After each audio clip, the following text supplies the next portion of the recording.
The wind had a bite to it that afternoon as Darius pulled his truck into the gravel parking lot of Earl's Diner, a worn-out roadside joint just off Route 66, the kind of place where time seemed to stall and strangers weren't always welcome.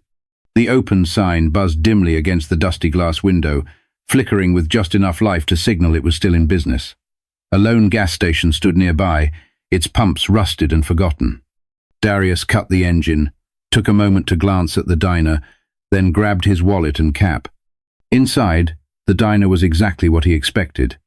Checkered floors, vinyl booths splitting at the seams, and a jukebox in the corner that hadn't played a song in decades.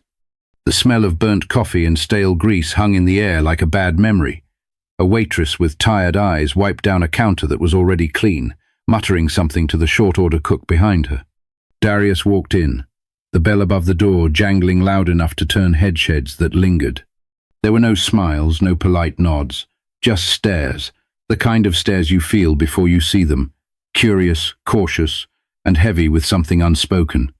At a corner table, a group of bikers sat draped in leather vests and dark sunglasses, despite the dim lighting. Their laughter dropped into silence the moment Darius entered. Unbothered, he adjusted his baseball cap, kept his shoulders relaxed, and headed for a booth near the window. He liked facing exit's old habits die hard. The waitress approached him, her pen tapping nervously against her notepad. "What'll it be?" she asked, her voice flat. "Just a cheeseburger and fries?" Darius replied softly. "And a coffee, black." The woman scribbled it down without looking at him, her eyes darting toward the bikers, who were now watching Darius like a hawk circling its prey. Darius didn't engage. He just sat calm and still, tracing the rim of his coffee cup as if the room around him didn't exist. But it did exist, and it was getting louder. One of the bikers, a broad man with a thick beard and knuckles tattooed in black ink, leaned back in his chair, speaking loud enough for the whole diner to hear. "Well, would you look at that? Seems we got ourselves a tourist." The others snickered, low and guttural. Darius ignored him. Beardman wasn't done. "Hey, buddy, you deaf? Or just rude?" The waitress returned with Darius's coffee, her hand trembling slightly as she placed it on the table. Darius offered her a faint smile and a soft, "Thank you." It wasn't her fight. She didn't need to feel guilty for walking away, and she did just that fast. Darius took a sip of his coffee. He didn't need to look up to know all eyes were on him now. The room had taken sides without him saying a word. Outside, a truck rumbled past, gravel crunching beneath its tires.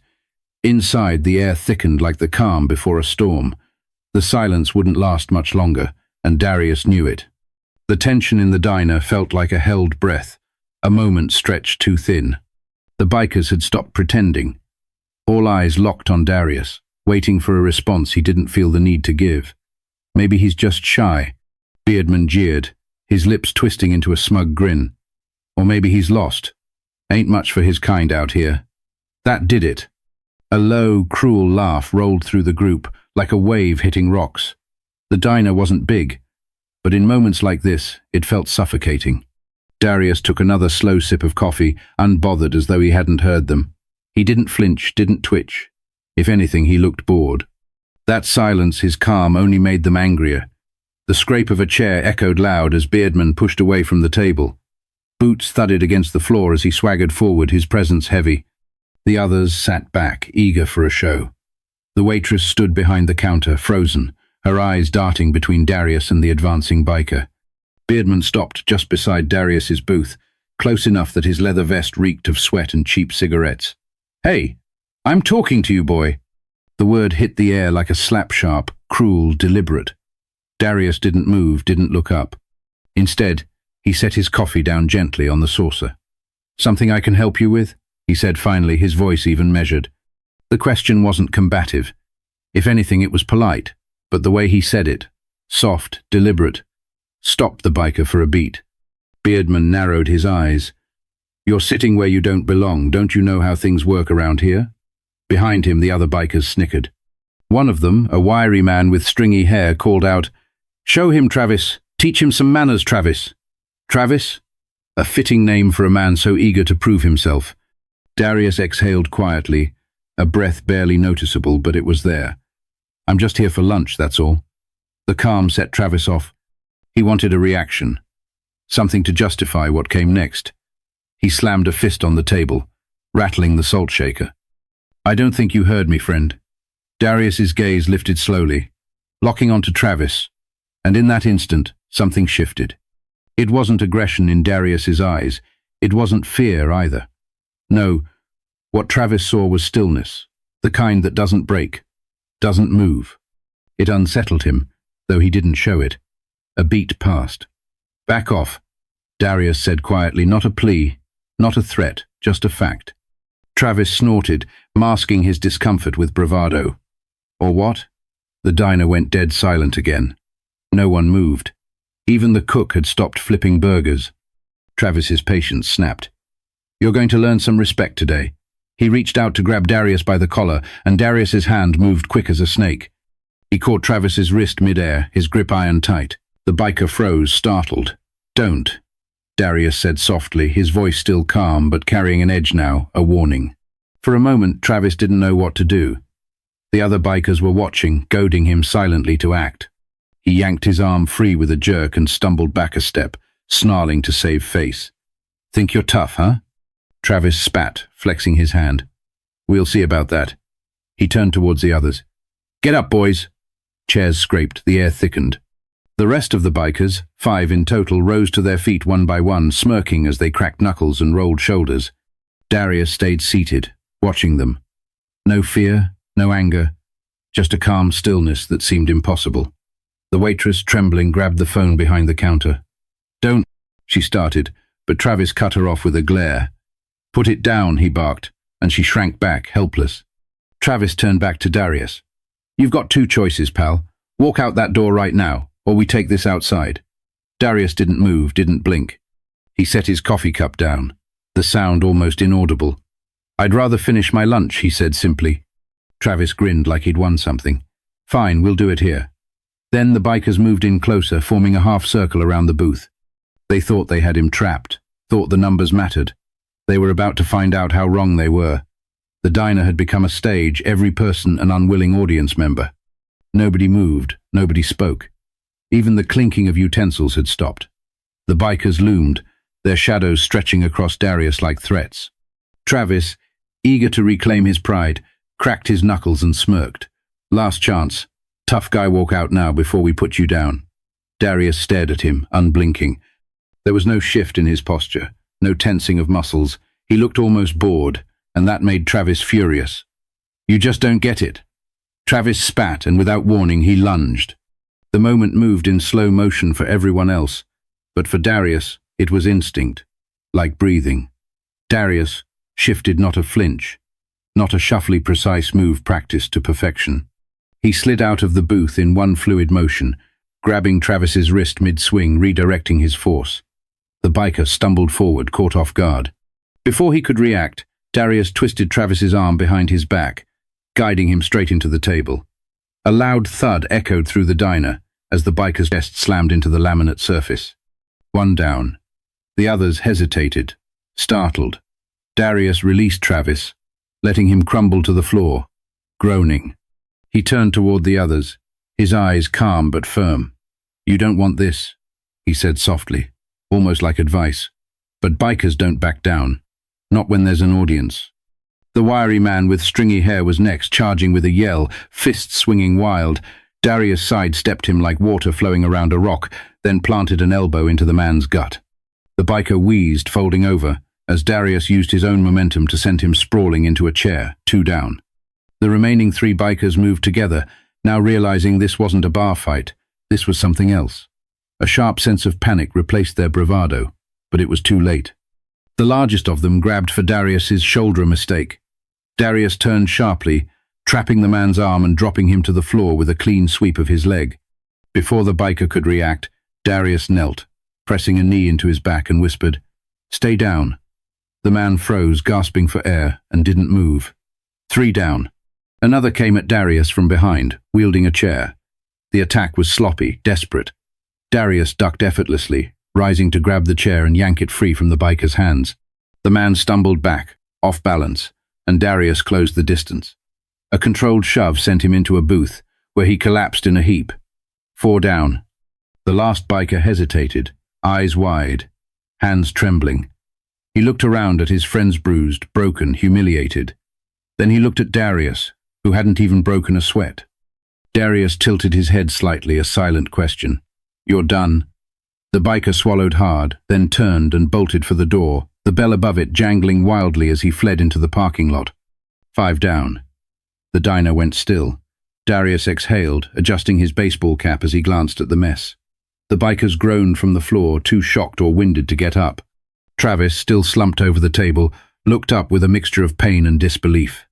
Darius looked him in the eyes and said softly, "I told you to back off." The silence that followed was deafening, but it wasn't the fight people would remember. It was what came next. The diner sat frozen. Nobody moved. The silence felt heavier than the fight itself. The waitress stood behind the counter, her hand still on the phone she never got the chance to use. The cook peeked through the kitchen window, eyes wide, his spatula hanging uselessly in his hand. Darius straightened up, his breathing steady, his posture relaxed. If you hadn't seen what just happened, you'd think he'd simply finished tying his shoe. Travis groaned as he pushed himself halfway up, his bruised pride far worse than his aching ribs. "What the hell? Who are you?" he muttered, his voice a mix of pain and confusion.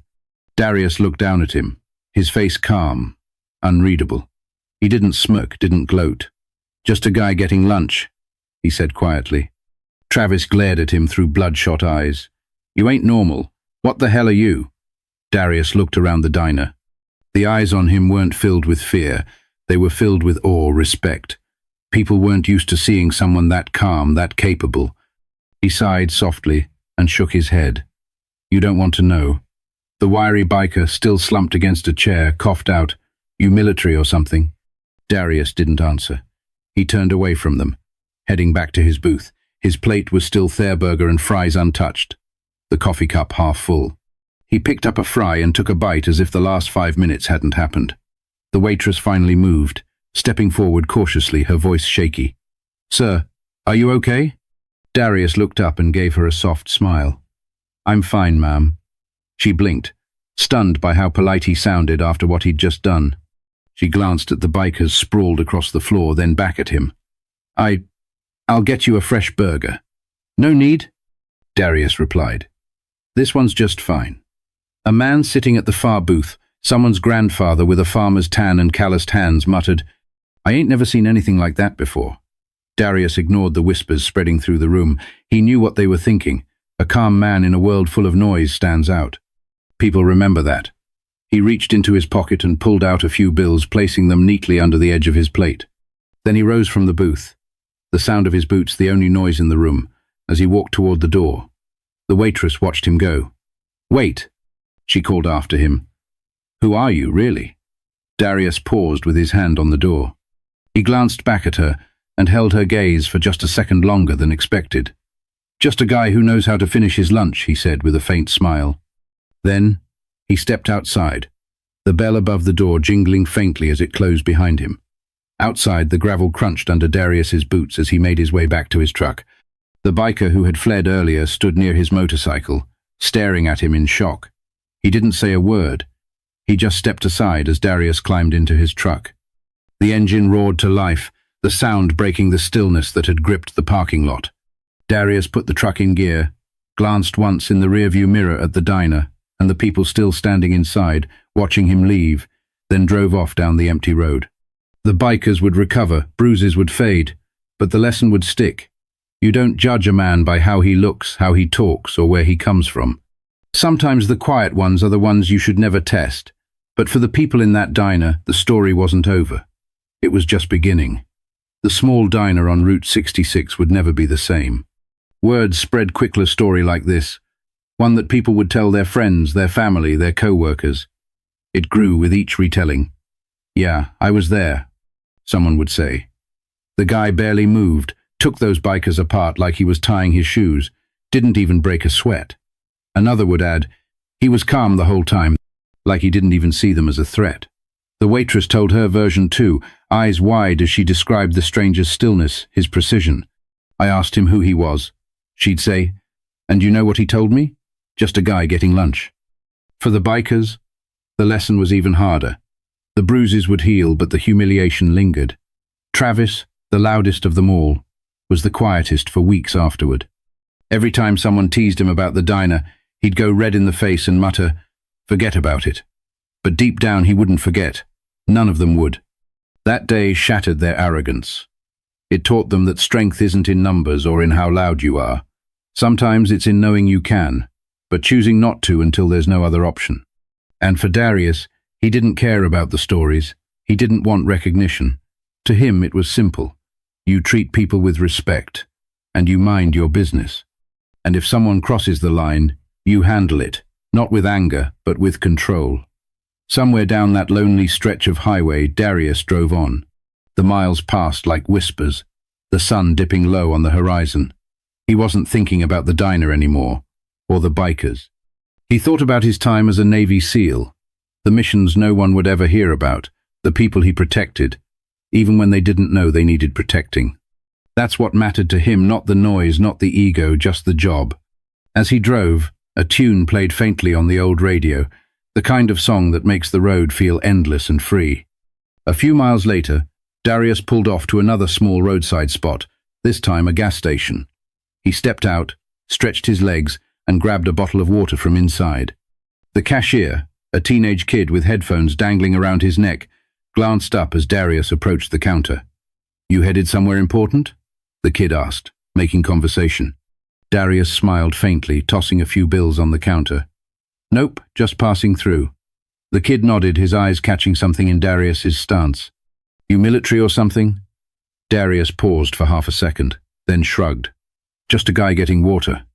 He stepped back outside, water in hand, and climbed into his truck. As he pulled back onto the road, the cashier watched through the window, feeling something he couldn't quite describe. Respect, maybe, or curiosity. And like that, Darius was gone another town, another stretch of road. He didn't need recognition, didn't want it. But for everyone he left behind, his quiet strength spoke volumes. A reminder that you don't need to shout to be powerful. You don't need to prove yourself to anyone. Sometimes the strongest people are the ones who let their actions do the talking. Respect isn't earned through loud words or intimidation. It's earned through control, composure, and quiet strength. The people who seem the calmest are often the ones who fought the hardest battles. Never judge someone by what you think you see. If this story resonated with you, share it with someone who needs to hear this lesson, and don't forget to subscribe for more powerful stories that remind us what really matters in life.